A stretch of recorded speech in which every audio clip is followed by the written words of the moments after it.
Pattaya, Tuesday, 4th of July, 2023. The light is hard and white at noon, the kind that flattens distance and makes heat shimmer off the asphalt. A German real estate broker, 62, well known among expats, eases his Mercedes out of a driveway and tells his wife he'll be meeting another agent. It's the kind of errand that never needed explanation. He's done it countless times. But this time he doesn't come back for lunch. He doesn't come back at all. Hours pass. Unfamiliar text messages rattle his wife's phone. Odd phrasing, odd timing, oddly impersonal for a man who, as she told police, had never texted her at any point in their relationship. The messages say he's with a client, that he'll call later. He never does. By nightfall, the feeling in the house has a shape, a silence that isn't waiting, it's warning. Before the week is out, the city will know his name, Hans-Peter Mack, and the police will pull a story, piece by piece, from a humming freezer in a quiet bedroom. The first days look like any missing person case that still believes in good outcomes. Friends retrace his usual routes. Colleagues call around to see whether a deal ran long. What emerges is a compact timeline with a telltale bend in it. 11:54 a.m. Cameras catch Hans with a foreign woman at a coffee shop in Nong Pru. She has presented herself as a property broker. It's not a formal office and it doesn't need to be. Pattaya's real estate moves through cafes and car seats, WhatsApp messages and handshake viewings. 12:37 p.m. He gets into his Mercedes and pulls out after an SUV, following it down Sukhumvit toward Jom Tien. Between 1 and 2 p.m. he misses a lunch appointment with his wife and the odd texts begin. 3:34 p.m. The CCTV catches the Mercedes easing over the rail spur and into a parking bay at a condo off Soi Khao Noi. The heat wobbles on the asphalt. 7 minutes later, the same SUV noses in, idles, engine ticking, aircon humming, then drifts back out. Hours pass without a call. At 10 p.m., a new message lands on his wife's phone. Still with a client. It's the kind of sequence detectives underline: contact, follow, handoff, disappearance. The car turns up on Sunday, July 9th in that condo car park. At first glance, it looks normal, locked, intact, sitting in the heat. But inside, there's a sharp synthetic smell, and the surfaces look wrong, streaked, blotched, as if a liquid bit into the plastic and dried in bursts.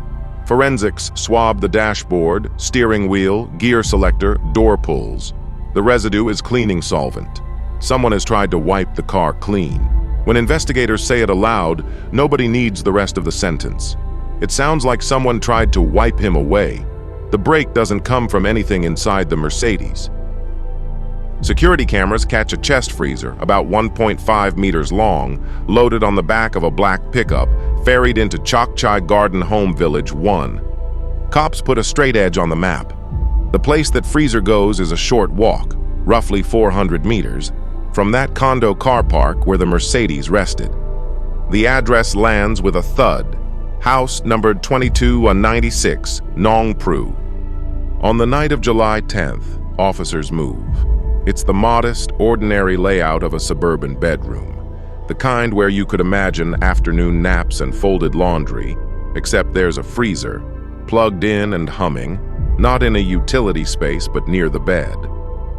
Inside, black bags. Inside the bags, what every missing person search dreads to find. The room breathes once, the way rooms do when the narrative inside them changes forever.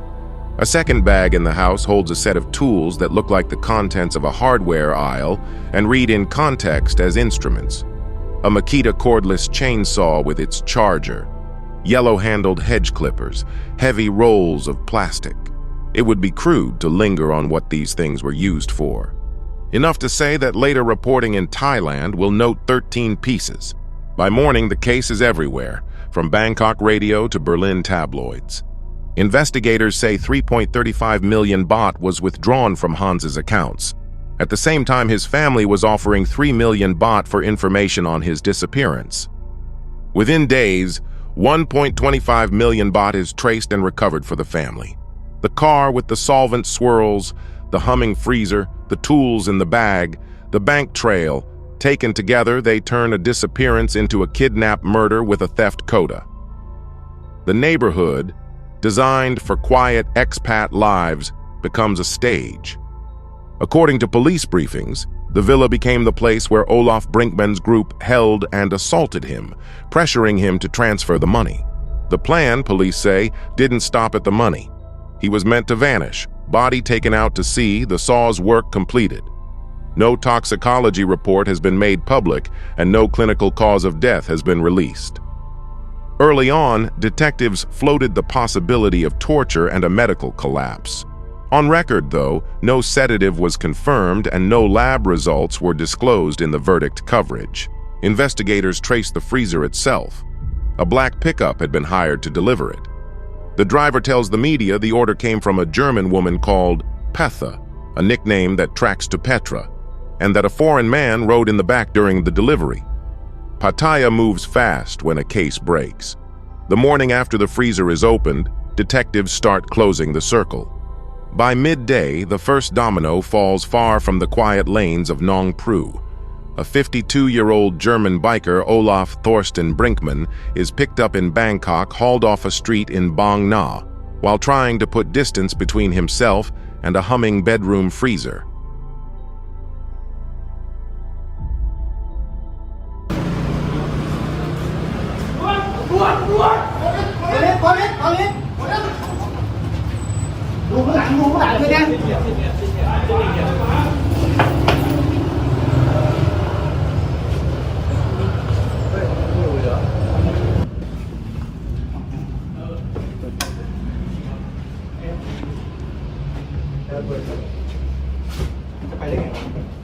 นี่ชั้นบนเห็นไหมข้างบนดิดูผ้าได้ดึงลงมาเลยเฮ้ยดูนี่ต้องหมดต้องเก็ตเอาเฮ้ยเก็ตดาวความดีลงเก็ตดาวเอา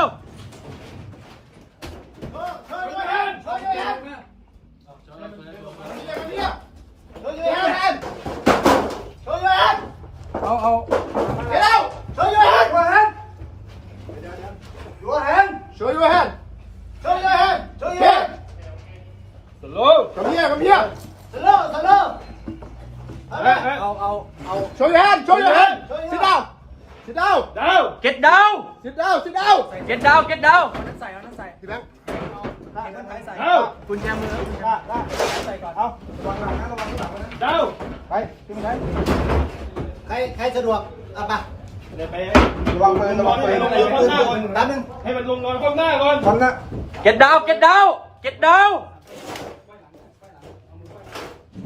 ระวังปืนเราตัวล่างนะลงทับขาดูตัวมันด้วยแล้วมึงเคลียร์กระสุนด้วยนะดูว่ามึงดูด้วยเก็บภาพล็อกยังล็อกแล้วเคลียร์ปืนด้วยวิดีโอมันลงไม่ได้เดี๋ยวเคลียร์ปืนตำรวจนี่เลย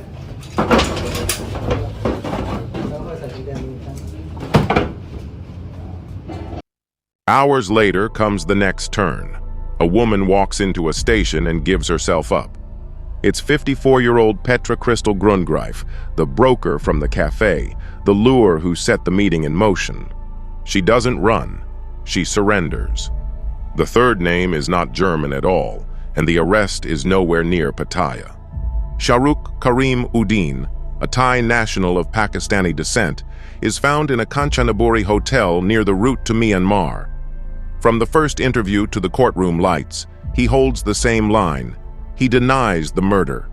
Cooperation in questioning, yes. Confession, no. Back in Nong Pru, officers detain another German, Nicole Frevel, the tenant of the house where the freezer was humming. Police didn't just find a random tenant. In her interview, Nicole Frevel said she knew Olaf Brinkman. He'd even stayed at her house. That's why he could walk a chest freezer through her door. When she questioned it, he threatened her, and she ended up charged with body concealment, not the killing. Later, a different German, known publicly only as Enrico, will be sentenced in a separate case for money laundering tied to the stolen funds. Meanwhile, the three principal defendants in the murder are Olaf and Petra, both German, and Shahrukh Karim Uddin, a Thai national of Pakistani descent.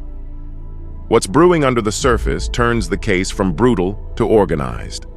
National and local police begin talking, pointedly, about foreign biker gangs using Pattaya like a private racket. Police said biker groups in Pattaya were demanding protection fees from some foreign-run businesses. The name that keeps coming up is the Outlaws Motorcycle Club. The court hears about roles. Olaf is cast as the organizer, the one police say marshaled people and pressure. Petra is the lure, the fake broker whose cafe chat detached Hans from his habits and slid him into a convoy controlled by others. Uddin appears in the evidence most concretely in the concealment phase. CCTV of him carrying the chest freezer into the house where the remains were found. His brother will later say publicly that Olaf bullied him into it, that he was afraid. It's a family claim, not a judicial finding. He cooperates in questioning, police say, but he does not confess. In Thai practice, that distinction matters. When the verdict lands on December 20, 2024, all three, Olaf, Petra, Uddin, are found guilty of premeditated murder and concealment of a body. The judge initially imposes death on all three. Under Penal Code 78, a confession can reduce punishment for the worst offenses, often from death to life. Olaf and Petra confess. Their death sentences are commuted to life. Uddin maintains innocence. He does not enter the confession that would give the court a lever to pull. His sentence remains death. Nicole Fravel, a German woman with a disability noted in Thai coverage, is charged with body concealment, not with murder. Thai Penal Code 199 covers that offense with up to 1 year in jail and/or a fine. However, no public reporting has confirmed her final sentence.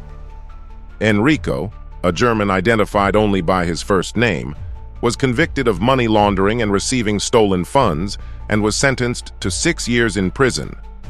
Who was Hans before all of this? Beyond a name in a case file and a face on a missing poster, there was a career and a life. In Germany, he was a Munich tech media entrepreneur, a co-founder and board member of Media AG in the early 2000s. He resigned on February 22, 2002, amid revenue declines and strategic dispute. Trade press of that era records the shift. Later, he is in Thailand, a Pattaya real estate broker, a long-term resident who lives with a Thai wife. Some local expat Thai outlets said he'd lived in Thailand about 20 years. The big international wires didn't have a verified number, so they wrote long-term resident or for several years. On his final day, local reporting says he met about a Koh Samui villa and a boxing stadium as part of a starry 700 million baht package, something ambitious even by Pattaya standards. The meeting with Petra lasts about 30 minutes. Then the cafe door closes behind him, and the rest of the day falls into other people's plans. There's a 2018 entry in his Thai life that gets cited because it's jarring in hindsight. Police raided a Nong Pru house on an underage prostitution stakeout. They arrested a Thai woman as a trafficker-procurer and detained Hans-Peter Mack, then 56, as an alleged customer. His family publicly called it a misunderstanding. In the major wires, there is no easily retrievable court disposition. The public record doesn't show a verdict. Treat it for what it is in the press. An allegation noted in contemporaneous coverage, a context point that neither explains nor excuses what happened in July 2023. That is Pattaya, July 2023. A man leaves for a meeting at lunchtime. A week later, the city opens a bedroom freezer and pulls out a story that stains everything it touches. Not a mastermind's masterpiece. A broker's ruse. A tight geography, a bank transfer, and a plan to erase a person, undone piece by piece.